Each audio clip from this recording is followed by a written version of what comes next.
Welcome to the Utah Stories program. Today on the show, we're talking about homeless accountability. So if you've been following us on Instagram, YouTube, you know that we've been talking to a lot of homeless people. About every week, I've been doing an interview of a new homeless person or family. And what we're finding is that a lot of these people are, at least the ones I'm talking to, are not addicted to drugs, and a lot of them are not mentally ill. And a lot of them that I'm finding are telling me they want to get off the streets, but they're telling me that these police abatements are preventing that from happening. And it's just a completely different picture and story from what you get on the street and from the grassroots than what you're getting from the public officials who say all these people are homeless because of housing affordability. That either they're mentally ill, they're addicted to drugs, or they can't find affordable housing. I've not been finding that to be so much true. A lot of people say felony convictions get in the way of getting qualified for housing. And a lot of people say also there are a lot of course, mentally ill people and addicted people on the streets. Usually those people are really hard to talk to. They're holed up in their tent, or you can't really have a conversation with them. So what we are doing here on the program for the next few weeks is we're talking to people who are leaders in homeless policy and homeless, I would say, activism. And today on the program, we have a really great guest. It is Scott Howell. He's been an advisor on the board of the Pioneer Park Coalition for I believe, 10, 15 years? Yeah, it's amazing. It's almost 10 years since we started. It's crazy.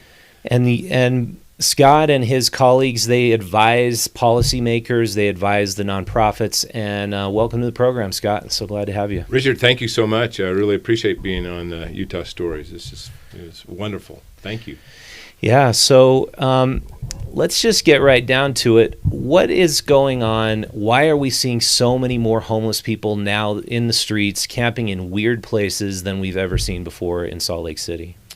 Well, I think maybe a little historical perspective might be able to answer that question. I was elected to the Utah State Senate in 1990.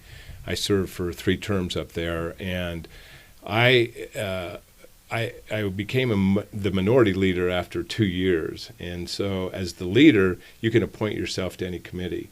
And the dreaded committee was social services. And none of my caucus wanted to be on that. So I appointed myself on it. And the experience I had about homelessness started out with a lot of emotion.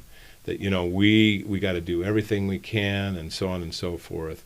And each year we'd give a little bit more money and a little bit more money, and I'd go home thinking, wow, I've done my deed today. I've helped out, and we're giving all this money. I remember one year we had a surplus of about $200 million, and at that time the Road Home executive director came and met with me and said, hey, look, if you can get us X amount, we can really do a lot with that and all these things. So I worked with Governor Levitt, and we did some horse trading, and we got an extra, I can't remember, maybe 20 or 30 million.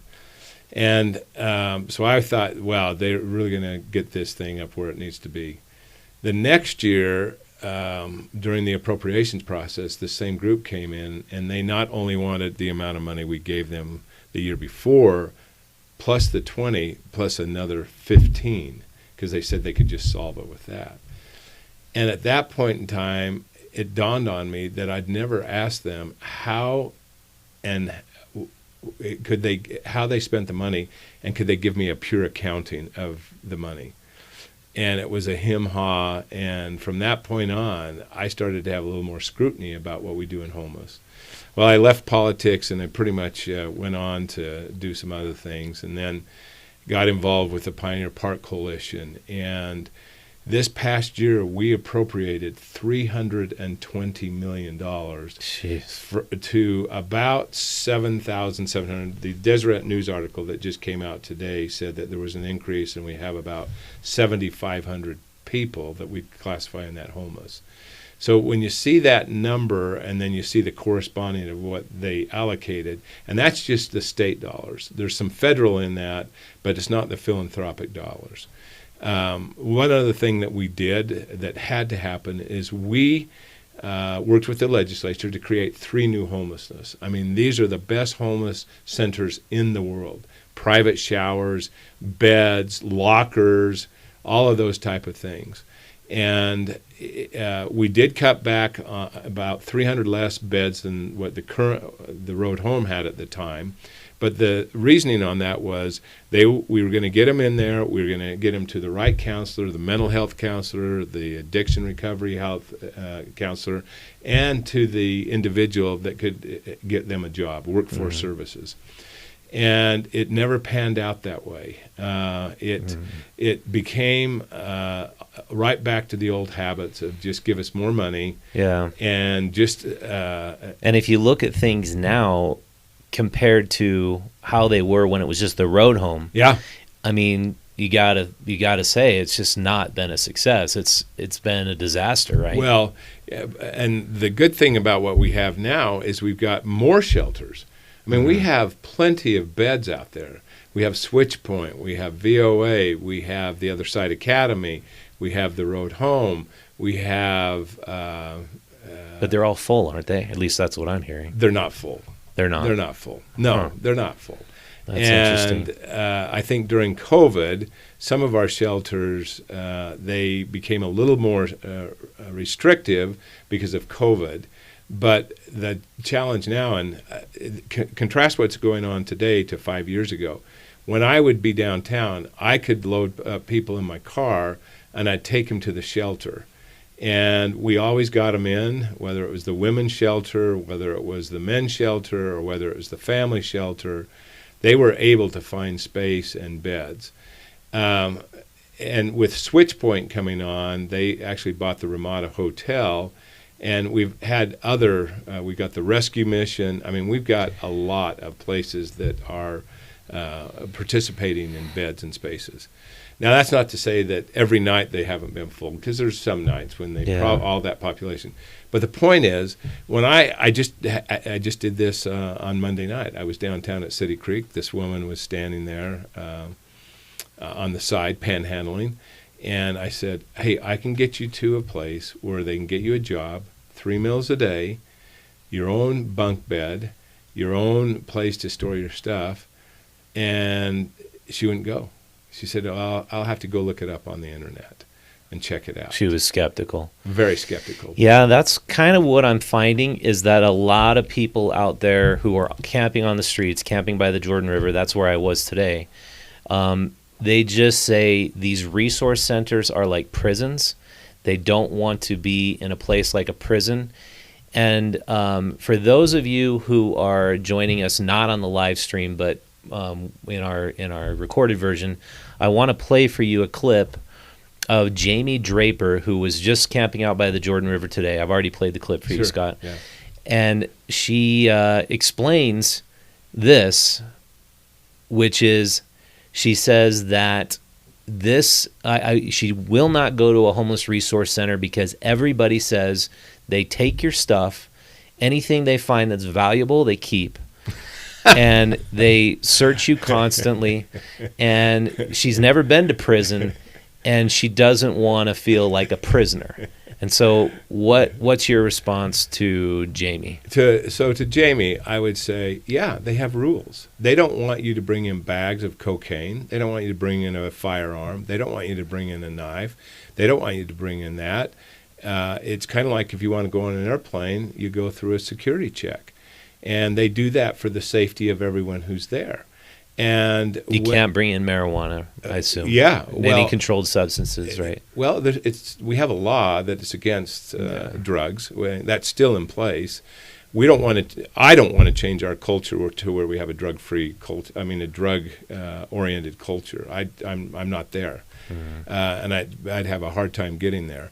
But for Jami, she wants to live free, and this is what they tell me when I stop. If I went and talked to Jami right now, I'd say, Jami, let me take you to shelter, and I'll walk in with you. And of course they're going to search your bag, but it'll be safe. And if they do have weapons, they lock them up so they can come and get them in the morning when they go out. Well, what about the claim? I mean, I've heard it from a lot of homeless people that they really do take the staff takes your nice makeup, your perfume, anything you have that's valuable that they might want. The claim is they're taking it. Do you think that's just unfounded? I would be highly surprised. I know a lot of those people who work in shelters, and that would be thievery, and their moral code would not be there. And if I was Jami and they did that to me, I'd call 911 and say they stole my stuff. Mm-hmm. And I'll tell you one thing about homeless: almost every one of them have a cell phone. Don't let them fool you. They have a cell phone. Mm-hmm. And that's because of a federal law that allows them to get from AT&T or Verizon at a very low price for indigents. Okay. So anyway, I have not heard that before, that they steal everything and they take what you have, but that would be a great question for the Road Home and Volunteers of America and Rescue Mission and Switchpoint and all those that do it. But Jami is a great example. I'd like to go down there right now and say, I'd like to take you over to the Other Side Academy. And at the Other Side Academy, you have your own private dresser drawer, and you can put it in there, and they're going to give you a job, and they will teach you the dignity of work, and you'll be a part of a team, and you'll be able to get back on your feet. And they would take her in today, right now? I'd take her in this minute. Huh. She has to go through she has to sit on a bench and be committed to staying there for their 24-month program. Okay. Or they could even stay. Some of them, they have people that leave after 6 months or 12 months, but she'd have to make that commitment. Mm-hmm. But what she'd find is a lot of her peers there who've been homeless and who are felons. Right now at the Other Side Academy, there's no one in there who's had less than 17 felonies in their life. Wow. 17. And so, but they're working and they're learning a culture, and they're building their future and learning trades. Yeah, it's a great program. I know all about it, and I think the Other Side Village is also a really great program. Well, that's going to be a good one, and maybe Jami might go to that. But again, they're going to have rules. They're not going to allow you to go smoke. They're not going to allow alcohol. They're not going to allow drugs. And the very culture we're trying to get people out of, why would we promote to have them in it? Yeah. It makes no sense. Yeah. I mean, we're trying to, and they have mental health services that are available to individuals. So what I've found, Richard, is there's a group out there called Nomads. And Nomads, their purpose is to tell these people that it's their constitutional right to sleep anywhere they want on public property, and they can defecate and urinate because the government, has not provided enough toilets for them.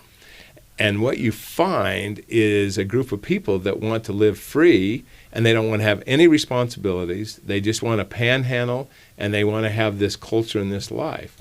Well, I don't subscribe to that, and I don't think it's being compassionate to allow people to do that. No. I think that's what it comes down to. It's like, how is it compassionate to allow people to have to sleep outside in the freezing cold, or the heat? Yeah, and I also heard, this was unverified because the police department wouldn't call me back, but this homeless guy told me that 40 people died last winter that he knew that were camping outside. And that's a really high number. I couldn't verify with the police. They wouldn't call me back. They wouldn't confirm or deny. But the point is, that is not compassionate. You've got to put people in places where they can get warm beds. And the problem that I see is, like, I started looking at this in October at the small businesses on Main Street who were really suffering.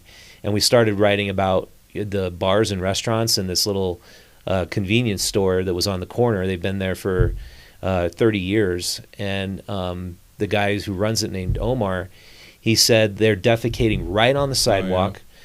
Oh, yeah. They're harassing customers. Yeah. They're harassing people as they try to walk in. Yeah. And I look at it a little bit deeper, and I find out, what this whole idea of camping on a sidewalk, that didn't come up till just recently. And how did that happen? And I found that the ACLU actually won victories for homeless people, allowing them to camp in public places if there's not enough beds available in homeless shelters. Well, that was the Boise case that you're referring to, and in that case, what happened is that the Boise state government up there and their local government, they had a shelter, but it was religious oriented. So what the Supreme Court said, or it was the Fifth Judicial Circuit, I believe, or the first, I can't remember. Anyway, they said, look, they can sleep on the sidewalk if you're not providing bed space for them. Mm-hmm. So they went back and said, okay, we'll change this and take the religious content out of it. Now we have a place. So that court ruling actually went on, and now they can't. There's no camping up there. And we have a no camping ordinance in. Oh, they won? Boise won that case? Well, they went back on appeal. They lost it. Oh, they lost originally and went back. Yeah, they went back on appeal after they fixed it. Okay. They had to do that. But the interesting thing about Salt Lake is we have a no camping ordinance. Mm-hmm. It's just that our leaders don't enforce it. Yeah. And that's fine if you want to go camp, but we have the resource centers. We have the places. So I'm not afraid. But back to my original question, why are we seeing so many more homeless people now? Because they don't want to be part of our culture. They want to be. You think it's a new cultural uprising? I do. There's no doubt in my mind. Because I say to them, why do you want to do this? Mm-hmm. I've never had anybody in the 30 years I've dealt with this say to me, it's my constitutional right to stay here. Yeah. But when you're given a tent and where do you think they get their tents and sleeping bags? There are places out there that will pass those out. Yeah, VOA I heard gives out tents and tarps and sleeping bags. Well, right. If they didn't give them tarps and sleeping bags, think about this. Then what would they do? Yeah. I don't have a lot of compassion for individuals who choose not to be part of our society. Yeah. Well, what's the solution, Scott? Well, I think there's three things that you can really think about. Number one is to enforce no camping. When you talk to most of the students, the 125 previously homeless people at the Other Side Academy, they'll tell you that jail was the best thing that ever happened to them, because they were able to go in and get sober. They were able to go in and think about their mental health. They gave them drugs. They gave them meals in there, and it kind of reset them so they reoriented to what they needed to do. Mm-hmm. So I do think we need to enforce no camping. The second thing is we do have space available. And we need to, and this goes back to no camping, we need to say, here's the place here, and Jami, I'm real sorry that you'd rather be out here and that you think, and Jami, it'd be interesting to ask, have you ever stayed at a shelter? To see She hasn't. Well, because now she's in hearsay. Mm-hmm. And when you go into hearsay with your colleagues, there might be some mental health issues with her because she's just believing the conspiracy theories. I really haven't heard. I've heard that they enforce rules there at some of these shelters, but I've never heard that people stole things from them. But maybe they do. Mm-hmm. So I think when you look at the third rail on this is that we as a society have to say, are we willing to continue to spend $320 million a year, which we appropriated this year, for 7,000, 8,000 people? Think about that. And everybody says, well, just give them a house. Just give them a house. Well, we've had this experience at Pioneer Park Coalition. We picked up a young man who was in prison for 17 years. His name's Brandon Kitchen. He's on our board. We got him after 4 or 5 days. Chief Fred Ross had met him on the street, and Fred said, you ought to go talk to the Pioneer Park Coalition. We helped him get into housing. We helped him get a job. Now he has a productive job with the labor union, the plumbers, and he has twins. He bought a house out in Clearfield. He was smart enough financially at the down point. And he did it because he had a free house? No, he bought it. So he didn't get a free house? No, he didn't get a free house. He bought it. He saved his money. So what do you think about Housing First? Housing First will fail and continue to fail, and this is the point about Brandon.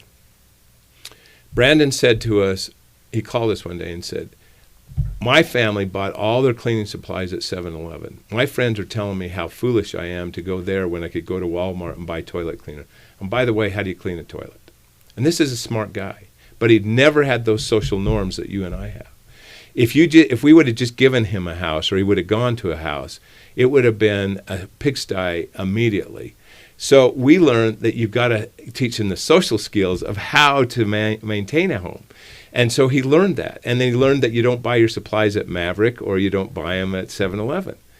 And so Brandon, he worked his way through this. We got him, he was in the road home. He went to the road home, hotel. Then he went to a condo, and then he went to an apartment. And then he saved enough money. He made a down payment on a house in Clearfield. He took that down payment, and he got onto a financial guy who said, what you ought to do is rent your house and go buy another one. And he did it.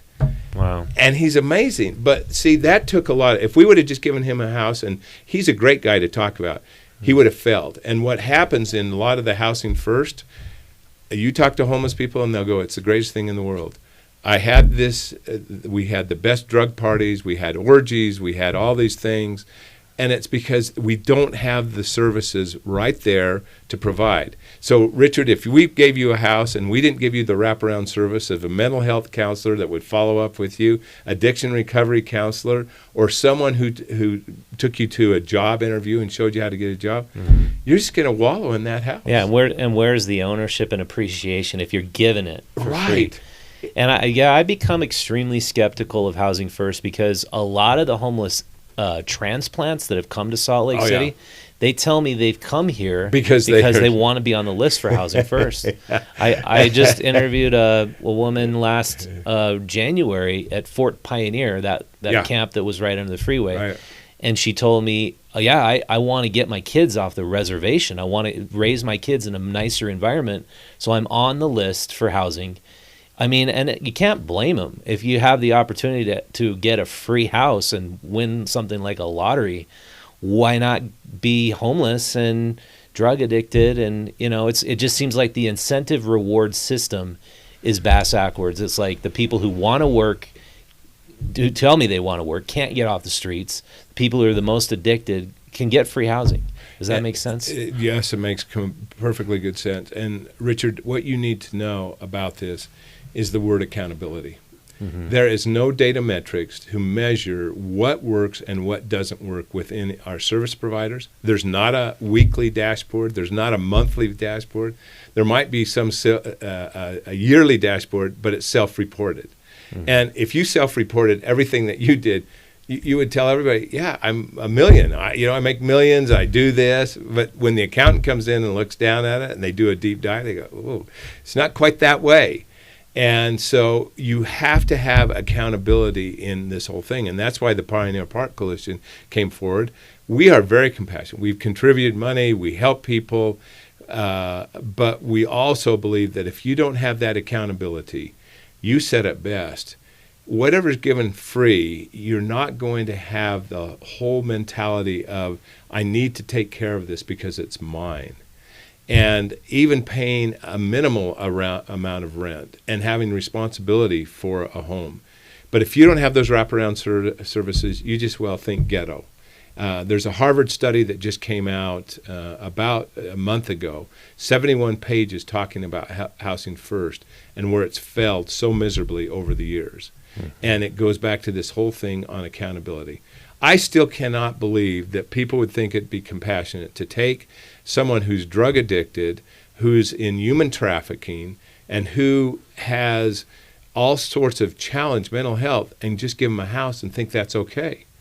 One time we were working with someone and we had a hotel room for them, and they wouldn't stay in the room. They'd go out to the dumpster. Mm-hmm. But nobody was there to help him, to say, hey, Richard, let me help you. What's those demons? Let's get you into somewhere where we can help you so you can understand the value of what we're doing. Yeah.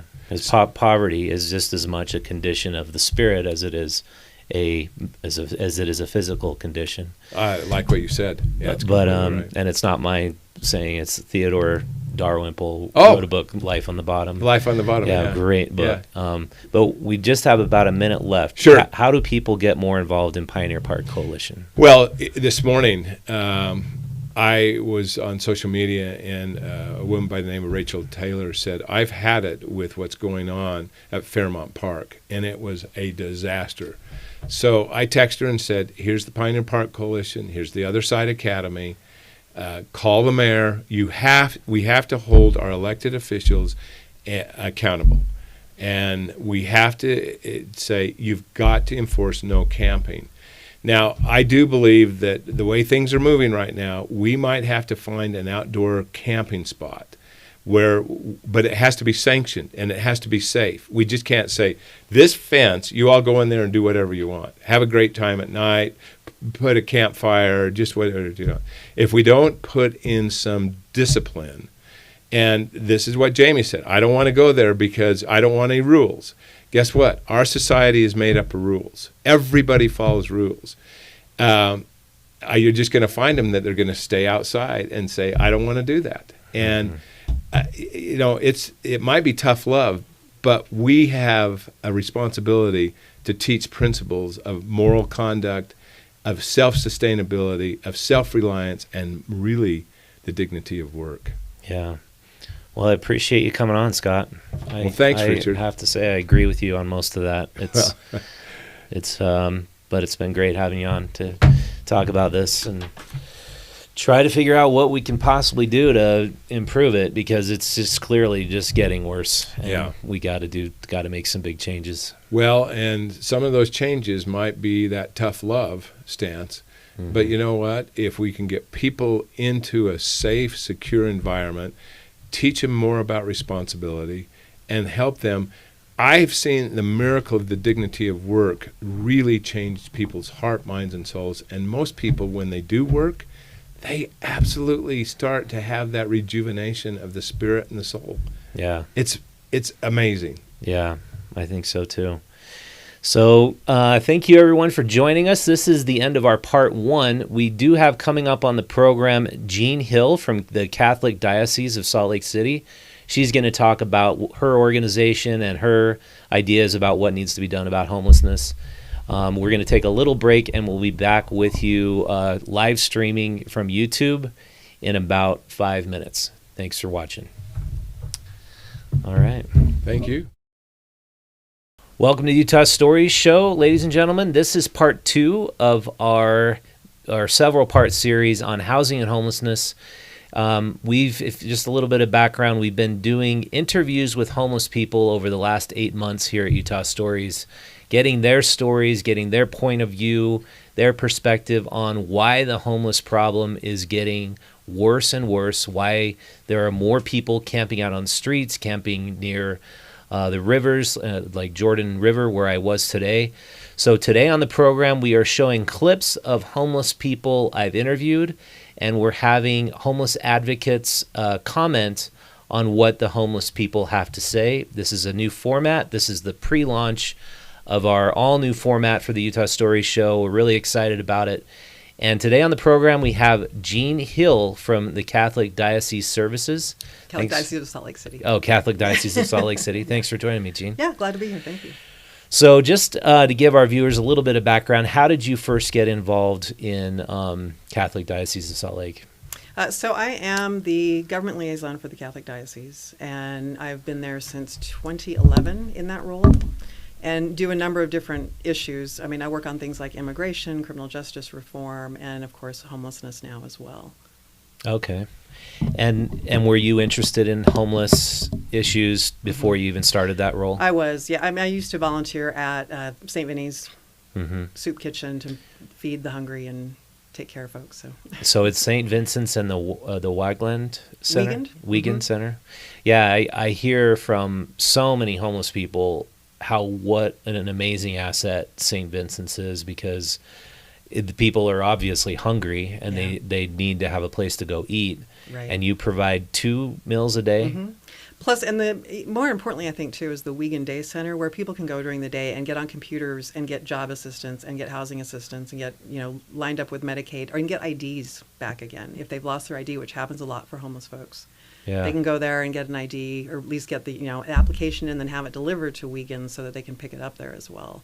So they provide a lot of other services too, like they have a closet of clothes for job interviews. Wow. They have guys who come and do haircuts so that people can go to a job interview and, look like the clean cut person who people want to hire so that they can really move forward with their experience and get out of homelessness and into a better situation. Yeah, really, I think two of the best services that are provided downtown for sure are those places. And so 2 interviews ago, I did talk to a guy out in front of Rio Grande Street, and I was interviewing homeless people out there. Mm-hmm. He had been homeless. He had been hired by, I believe, the health department to do cleanup work after the homeless. And he just told me, he's like, these people, they actually, most homeless people, if you offer them a job right now, 95% of them will not take a job. They don't want to work. Do you find that to be the truth? And if that's the case, then what do we need to do to get people to work again? It's the truth, and it's not, because a lot of homeless people actually do have jobs. The problem is $9.30 an hour, $7.25 an hour doesn't pay rent. So it's not all homeless folks. There are certainly those with drug addictions are maybe harder for them to want to get into employment, and folks with mental health issues, it's harder for them as well. The majority, though, are probably not going to say no to a job. But the reality is that job may not be enough to get him out of homelessness. Yeah, that was his claim. I don't know if I believe that, especially in the time that I've been doing these interviews. A lot of them tell me they would like to work. Yeah. But the biggest problem they have is if they're camping outside, all of their stuff is there. Right. All of their valuable possessions, everything they own. They could leave to go to a job, and then they say they could come back, and everything is gone. Exactly. And we saw that during the winter overflow situation, where we had a place for people to go for overflow, but to get up in the morning and get a shower and get to work made it more difficult for people as well. So, it's not as simple as just give me a job and I can be there. And that's really what we were talking about a little earlier offline, that, until you get someone in a safe place where they can put their stuff and not worry about it disappearing, it's very hard for people to think beyond just those basic needs of security and safety and somewhere to put my stuff. Yeah, and so one of the most interesting homeless encampments I discovered last winter was this place called Fort Pioneer. Mm-hmm. It was about 150 people camped out. There were a couple of trailers. There was a generator where homeless people could charge their phones, and a trailer they could get warm inside. They were distributing food really responsibly, and everybody there said they took ownership over this community. Yeah. VOA was helping there. It all looked like it was working. And then I go back the second time, and then I start to hear, we're going to be shut down. We're all being moved to Ramada, and this is awful because this is our camp, and the mayor is abating this. What do you think that's the right decision, to constantly be abating these camps? Yeah, and the camps are hard because not every camp is well run like that. But if you look nationwide, there are some really successful camps that start that way. When people really do come in and say, look, this is our place and we're going to take care of our place, and we're bringing in those resources that they absolutely have to have, especially if you're camping here in the winter. You've got to have heat of some kind. You've got to have electricity for people. You've got to have water and sanitation. Yeah. So getting all of that together, what we found is once you have all of those things in place, your expenses are almost as much as just putting people inside where they are safe and they're out of the elements, and all of that works together. Even if like porta potties and dumpster. Porta potties are shockingly expensive. Oh, really? So if you have bathrooms inside, wouldn't you rather use a restroom indoors than But it's out? like what I'm finding is so many homeless individuals don't have buy-in to the whole homeless resource center, and that's why they're on the streets. They think, as I said, why don't we go ahead and play this clip of Jami, who I talked to today, and she's going to tell us why she doesn't want to go to the homeless resource center. Let's play that now.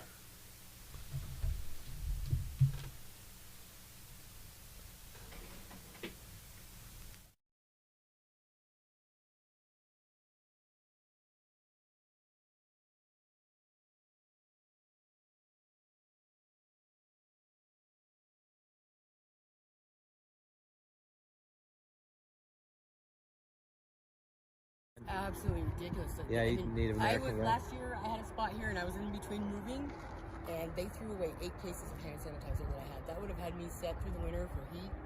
I'm like, how is hand sanitizer not sanitary? And they let every other camper that was here at their camp stay. They just removed my stuff and my little brother that was in jail. That's it. The campers were 25 feet away. And I'm like, that's just ridiculous. Like, I don't know what they're thinking. Like, if they take our stuff, okay, I'll go home now. You know, I'm not going to be homeless. Like, it doesn't help us. Well, it's the mayor's policy, and I just think it's such a flawed policy. Did you know about Fort Pioneer? It was a big kind of camp that was under the freeway for about 5 months, and it was actually working well. Oh, yeah, but the tracks are yeah, under the freeway on 600 South, there was about 150 people. Oh, And really? it was working well. Yeah, that's what it was. They called it Camp Last Hope. Oh, did they? Yeah, they had like generators and all that stuff. And Yeah. I think There are 2 issues basically brought up there. First of all, that she didn't want to go to the shelters because she said they felt like a prison. And that there's this rumor, and almost every person I've talked to has said it, that the staff will steal your stuff if you got any valuables. Yeah, and I would definitely push back on that. What happens when you walk in the resource center? They tell you, put everything you want in your bag that you don't need with you tonight, because you can't have your drugs with you when you walk in. You can't have weapons with you. But put everything in that bag. They don't open the bags. They store the bags up front, and the person can take a smaller bag with what they need to stay that night with them to their bunk. So there shouldn't be, and there is, there's security in those HRCs all day and all night. We have 24-hour security in those facilities. There are cameras that are being reviewed, watched. That's a good question. I don't know if there are cameras, but we do have the security folks who do regular walks throughout everything. And then within the bunk areas, there is a room where there is someone stationed there who's there in case there's any problems during the night, but also, can watch over folks within the bunk areas as well for security and safety too.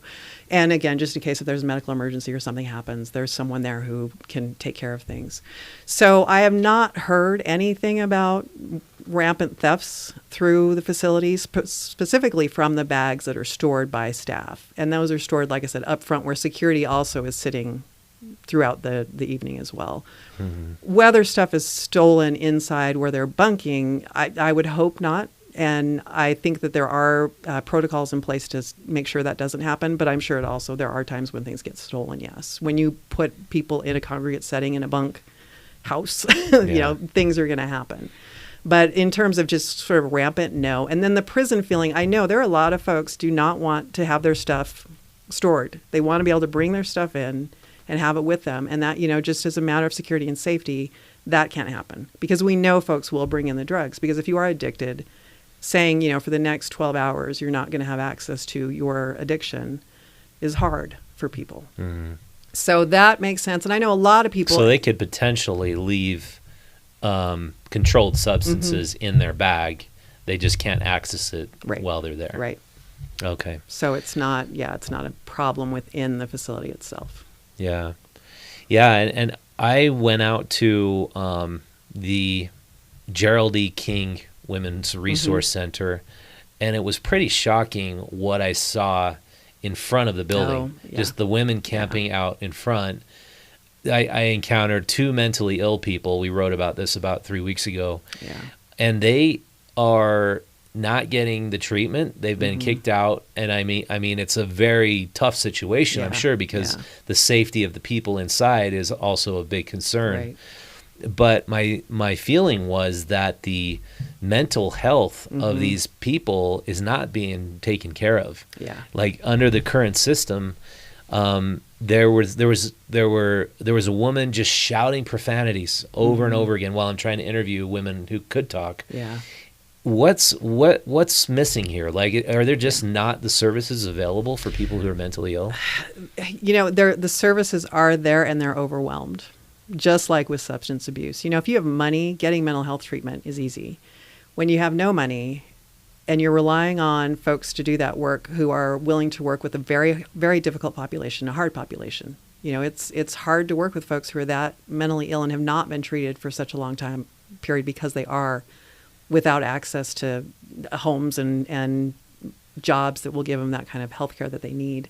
So it is that the services are there. It's just, you're asking one mental health therapist to work with a whole bunch of people who need a whole lot of help, and it's just not enough. And there's just one therapist? And I don't want to give the numbers because I don't have the numbers off the top of my head of how many per. But there's just not enough. But there's just not enough. Yeah. I mean, that's been, the problem with all of this, we know what the solution is for homelessness, and it is housing with the wraparound services that people need.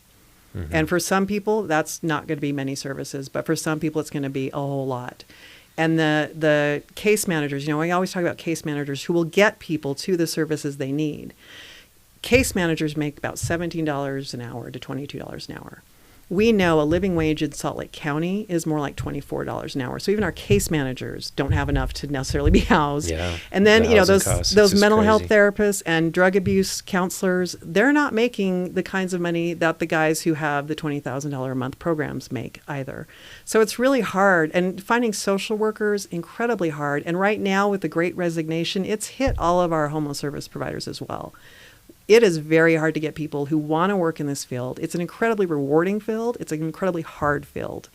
And finding enough people to do it is getting more and more difficult every day. So there's just a huge number of positions that are unfilled. Yeah, right there now. is a huge gap in workers. So we had Scott Howell on the program before you, and we were discussing solutions. Mm-hmm. And obviously Utah has been one of the major adopters of the Housing First initiative. Mm-hmm. And we've reported in 2000 and I believe it was 15, that was the 10-year anniversary of Housing First, and these stats came out that turned out to be flawed, that we had solved homelessness. Yeah.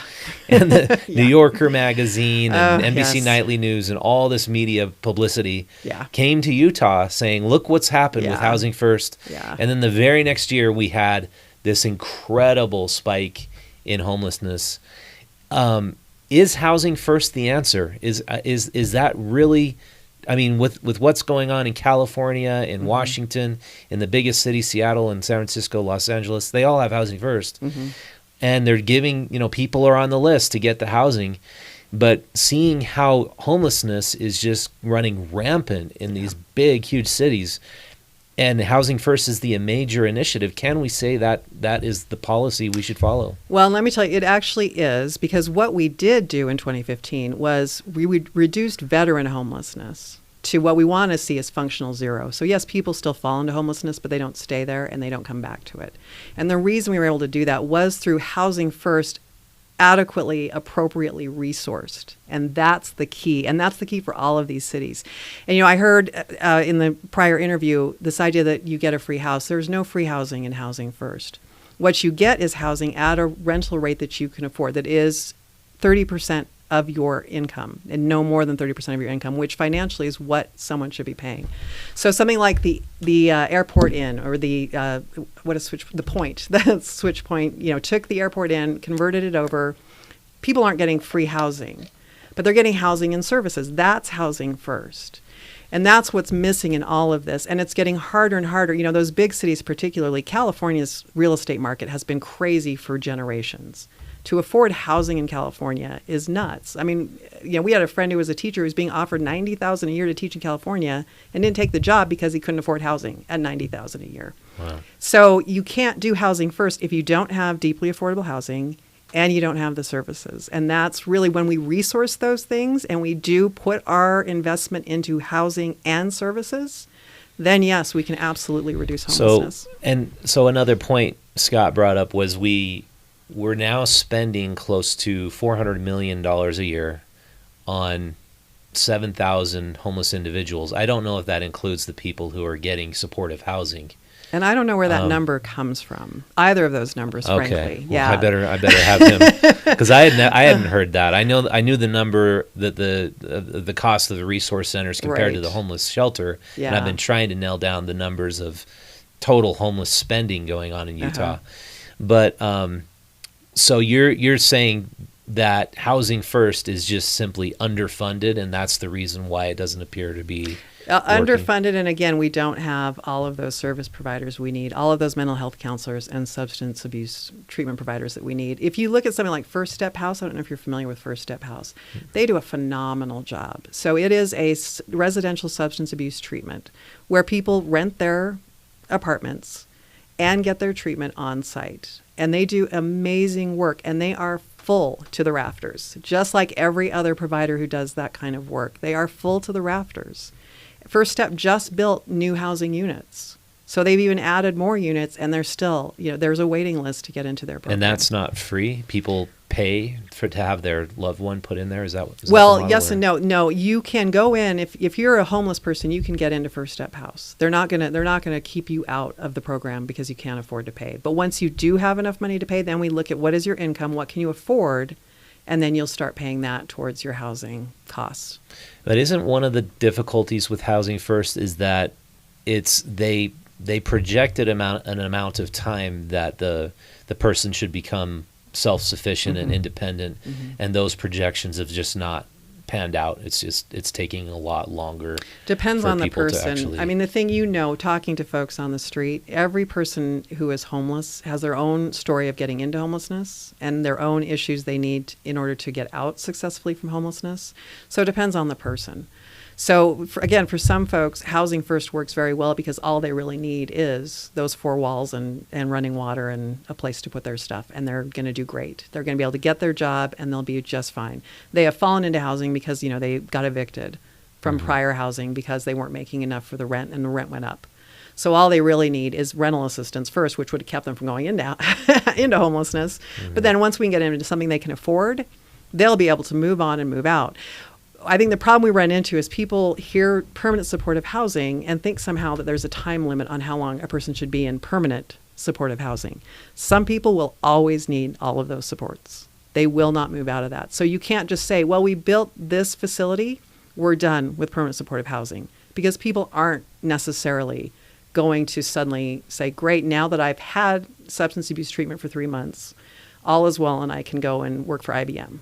There's a process for folks, and it's not that simple. And as I think, it's the adage that being poor is incredibly expensive, and it's very hard. It's not something that people just choose as a lifestyle, or I'm too lazy to get out of this. No one wants to live on the streets of Salt Lake City.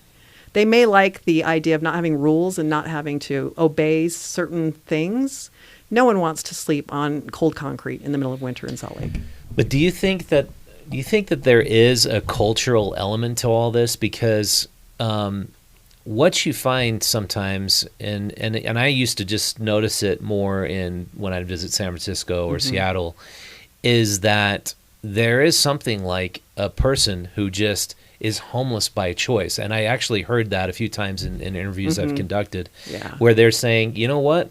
I don't want to work at Walmart under some fluorescent lights, greeting somebody all day or being told what to do, getting $10 an hour. I'd rather just sleep and camp on by the river, and and I love being an advocate of marijuana, and I mean, I've had some really articulate people tell me they're homeless by choice. So do you think that there is a cultural element? There may to be this? some. I think I think the danger is assuming that's everybody. I think there, like the van life now is the big thing, right? I think there are some folks who, this is the choice. And if you make that choice, and then you also have the skills to change that situation if you want to, that's a whole different world. I mean, those are folks who, what, if I decide I'm going to give this up, you just need to put me in a house and I'll be fine. Get me something I can afford, and I'll be just fine. If they are deeply mentally ill, they may think that that's what's happening to them and not really realize that, I have some mental illness that's convincing me or making me think that I'm not safe. The paranoia problem we see in a lot of the deeply mentally ill folks on the street, just paranoid about going into the resource centers. Yeah. Because of all kinds of, the government's going to get me there or whatever it might be. I'm actually communicating with somebody like that right now. Yeah. So I think there are probably some. But I think, it gets turned around in the conversation to suggest that everyone is just choosing this, or a majority are choosing this. Yeah, I wouldn't assume it's a majority, but I do believe that there is a cultural element to it, because, I mean, as far as jobs out there, we do stories on farmers, and farmers all over Utah need laborers so badly right now. And, you know, they don't want to hire illegal immigrants, and they're trying to they actually go down to Mexico and have recruiting offices set up down there just so they can get people on H-1B and H-1C visas to come work, and they'll pay them $25 an hour. I mean, it's amazing how much they're trying to just get people to come and work here. Well, and usually, too, what you hear is when they get folks from here to work, whether they're homeless or not, the work is hard and people won't stay for very long. Yeah, exactly. So that's it's out the in other. the sun. It's hard. Right. It's backbreaking labor. And a lot of Americans just don't want to do it. Yeah, that is very true, too. Yeah, and so this couple, the boyfriend didn't really want to be on camera. His name was Alfonso. He said it's incredible how these illegal immigrants are also camping out, and they're staying more recluse. Yeah. But they're coming in and they're working right away. Yeah. They're homeless and they're working. And so it's like that's a whole other show on the immigration issues and it is how we're dealing with that. But it's like this deeply affordable housing. I think I know what the solution is, but what do you think? What should our political leaders and our developers / politicians, who are so common in Utah, what should they be doing to create more affordable housing? There's so many creative options that really, if we would put the investment into it, and understanding that it's not a short-term investment, it's not a one, the $55 million we got this year, great, but Governor Cox's $228 million ask was closer to what's actually needed to really make a dent in that affordable housing. So he asked for 228, he got 50. And we got 55, yeah. And statewide. That's going toward grants for Well, and I can tell you, I mean, in Salt Lake County, the Other Side Village could take all of that money. The most vulnerable populations hotel we want to open as part of the Salt Lake Valley Coalition on Homelessness could take all of that money. So $55 million statewide isn't going to get us very far, because the projects we already have just in this county, and that's just 2 projects in this county, need far more than that as is. And so the Other Side Village, I'm glad you brought that up. They're going to create, I thought it was around 200 or 300 units on something like that, on 10 or 20 acres. I don't know the exact numbers. Yeah.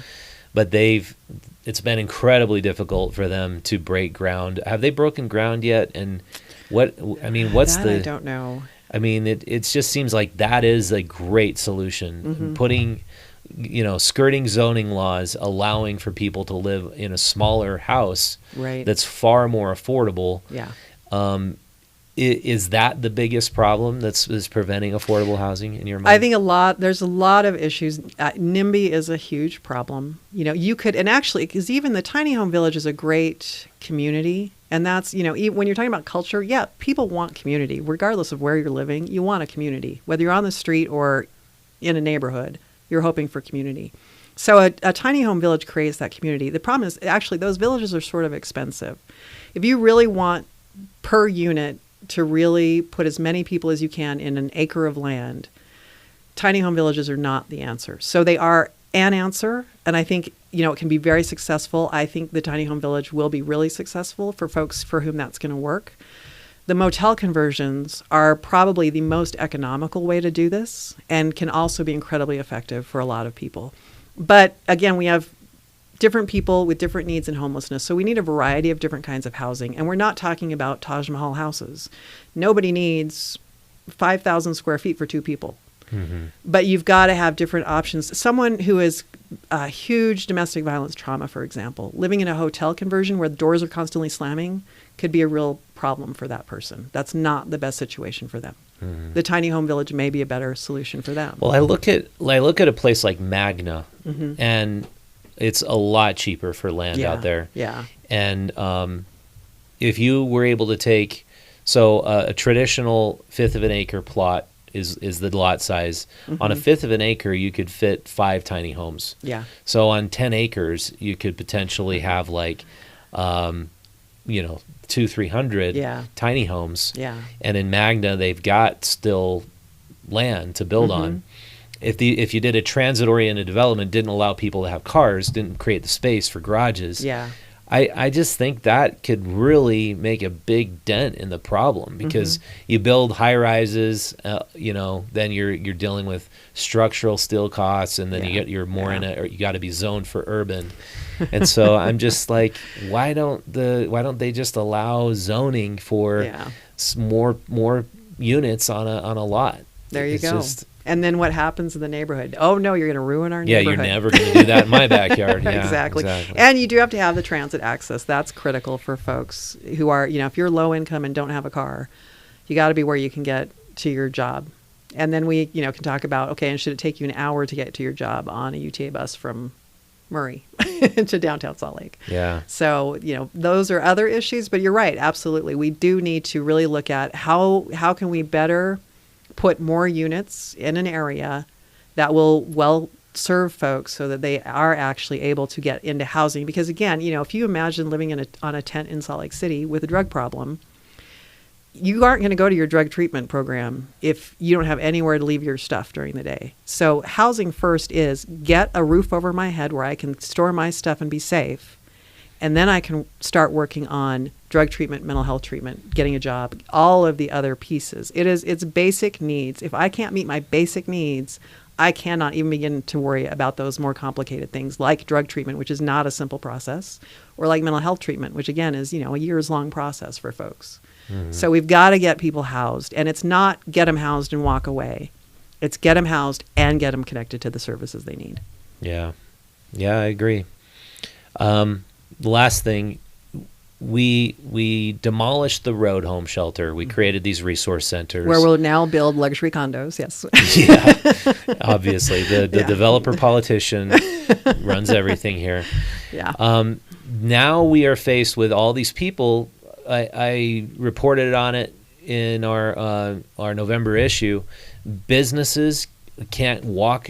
Business owners can't walk in their door because homeless people are sleeping out in front, defecating on sidewalks. There's nowhere for these people to go. There's no longer a downtown big homeless shelter because we deemed that not okay because we're warehousing the homeless. Wasn't it better to at least warehouse the homeless than to have them be camping out in front of businesses and interfering with commerce? Well, and I'll take you back to the decision to do the homeless resource centers, because actually they are the best practice. To have those kinds of smaller facilities with more services are really the best practice. And when we decided to do this, the original thought was we need 4 of these, and we didn't do 4 of these. So that's problem number one. The other piece of this is, what did we do right before we shut that facility? We had this massive law enforcement effort. And part of the money that, is in the audit and that Scott's mentioning, that $68 million that went to law enforcement, that was supposed to be a 3-pronged program. Law enforcement, housing, employment. We did law enforcement. We didn't do the other pieces. That $68 million would have been far better spent on the housing portion of that than on just a law enforcement effort, because jail is not the solution to homelessness. And no person living in poverty should have to look at jail as their drug treatment program. Yeah. They ought to have access to and those I think programs. If you looked at the overall pie that we're spending on homelessness, a huge amount would be just on these abatement programs, overtime hours for police. Yeah. And you ask homeless people, how would you spend the money? And all they want is a place to camp. Yeah. They just really want to be I guess left alone, most of them say, but I mean, if you're mentally ill, you're an addict, you shouldn't be just left alone. But what's the answer? Is there an answer or a solution that you see that we're just missing right now completely? Well, and I think, there's the short-term solutions and the long-term. And we have been focused on the short-term solutions for about the last 3 years. And we really need to be able to focus long-term, because long-term is the housing. And we aren't getting enough units online each year because we're fighting so desperately for those places where we can put these kinds of facilities where, that are deeply affordable housing. We've got to get that commitment from all of the cities, from the legislature. Let's fund this kind of housing. Let's get these units built. We know it works. When we built Grace Mary Manor and Palmer Court, we saw a huge drop in homelessness, and it lasted for a few years. And then we stopped building that kind of housing. And now we're right back where we were. So we've got to focus long term on housing. In the short term, yeah, we need solutions where couples can stay together. I know that is a huge issue, and I understand that issue. And I hear there's so much misinformation out there too, because I hear people say, well, I can't take my pet. Well, actually, all of the resource centers will let you bring your pet in. Oh, really? So that's taken care of. But the couples, no, why should you have to split up in order to be safe? That's a piece we do need to address. And How we do did you do it. address that? Right? We did it 2 winters ago when we had the airport in, and we were able to use that for overflow, and people could have a hotel room and stay together as a couple. So let's continue to convert motels into housing and get those couples into housing. And that's ultimately the best solution we have. That is how we get people out of the campsites, is getting them into a safe place to stay and start working on their issues so that they can be successful and move out of homelessness permanently.